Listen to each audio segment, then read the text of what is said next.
দিদির জন্মদিন উপলক্ষে আমরা সবাই মিলে গেলাম কোথায় আর কি করলাম থাকছে আজকের ভিডিওটিতে। দিদির জন্মদিনের দিন আমরা কিন্তু একটা ছোট্ট রেস্টুরেন্টের মধ্যে চলে এসেছিলাম বার্থডেটা সেলিব্রেট করব বলে। আর আমরা কিন্তু সাথে করে কেকটাও নিয়ে এসেছিলাম, এখানে সবাই মিলে একসাথে কেক কাটবো আর তার সাথে বার্থডে সেলিব্রেশনটা আমরা এখানেই করে নেব। তখন কিন্তু অনেকটাই রাত হয়ে গিয়েছিল আর আজকের এই সেলিব্রেশনে কিন্তু সাথে আমার মা বাবা দুজনেই ছিল। বাবা মা, আমরা আর দিদি জামাই বাবু এরা মিলেই কিন্তু আজকের এই ছোট্ট সেলিব্রেশনটা হয়েছিল। আর জামাইবাবু কিন্তু এখানে কেকটাও সেট করে ফেলেছে, এখন কিন্তু আমাদের কেক কাটা এখানে শুরু হবে। আর এই যে আমাদের বার্থডে গার্ল, সেই মতো দিদি ভাই এখানে কেকটা কেটে নিচ্ছিল আর আমার মেয়েও কিন্তু আজকে ওর পিপির সাথেই কেক কেটেছে। আজকে কিন্তু এরা দুজনে মিলে প্রায় 3টে মতো কেক অলরেডি কেটেই ফেলেছিল। সত্যি কথা বলতে এবছর দিদির জন্মদিনে অনেক মজা করেছি, অনেক আনন্দ করেছি, কিন্তু সবটা আর ক্যামেরা বন্দি করা হয়নি, তাই কিছু কিছুই ক্যামেরা বন্দি করেছিলাম যেগুলো কিন্তু তোমাদের সাথে আমি ভাগ করে নিতে পারছি।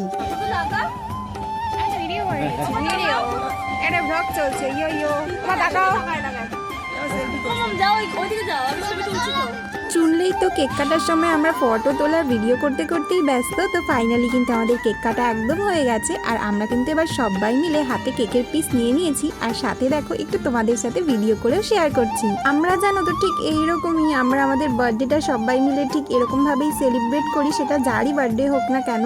আর সবাই মিলে একসাথে থাকতে কিন্তু ভীষণই মজা হয়। আর এই দেখো সল্টু কিন্তু দিদার গালে কেকের ক্রিম মাখিয়ে দিচ্ছিল। অনেকটা আনন্দের সাথে সময়টা কাটাতে কাটাতে কিন্তু অনেকটাই দেরি হয়ে গিয়েছিল। তো এরই মধ্যে কিন্তু আমরা খাবারের মেনু অর্ডার করে দিয়েছিলাম, সেটা আমাদের চলে আসে। আমাদের কিন্তু কেক কাটার পর্ব শেষ হয়ে যাওয়ার পরে আমাদের কিন্তু এখানে দেখো স্টার্টারের মেনুতে ছিল চিলি চলে এসেছে, তার সাথে কিন্তু মেইন কোর্সে ছিল মিক্সড রাইস, তার সাথে কিন্তু একদম গরম গরম চিকেন কষা। আর দেখো মিক্সড রাইসে কত চিংড়ি মাছ রয়েছে, যেটা কিন্তু আমার অনেক পছন্দের। কারা কারা চিংড়ি মাছ ভালো খাও অবশ্যই কিন্তু জানিও। এবার দেখো সবাই মিলে কিন্তু আমরা এখানে রাতের ডিনারটা সেরে নিচ্ছি। আজকের ট্রিটটা কিন্তু ছিল দিদি ভাইয়েরই। আর এই ক্যাফেটা কিন্তু আমার বাড়ির খুব কাছেই একটা সুন্দর ছোট্ট গার্ডেনের মধ্যে, দ্য এরা অফ গার্ডেন ক্যাফেটার নাম। এটা কিন্তু আমি আমার বার্থডেতে একটা ব্লগ করেছিলাম এখানে এসে পুরো ক্যাফেটাতে, তাই পুরো ক্যাফের ডিটেলসটা কিন্তু জানতে চাইলে তোমরা আমার বার্থডে ব্লগটা কিন্তু অবশ্যই দেখতে পারো। নিজের পরিবারকে নিয়ে ছোট্টখাট্ট একটা সুন্দর নিরিবিলি পরিবেশের মধ্যে সময় কাটানোর কিন্তু একদম সুন্দর একটা জায়গা।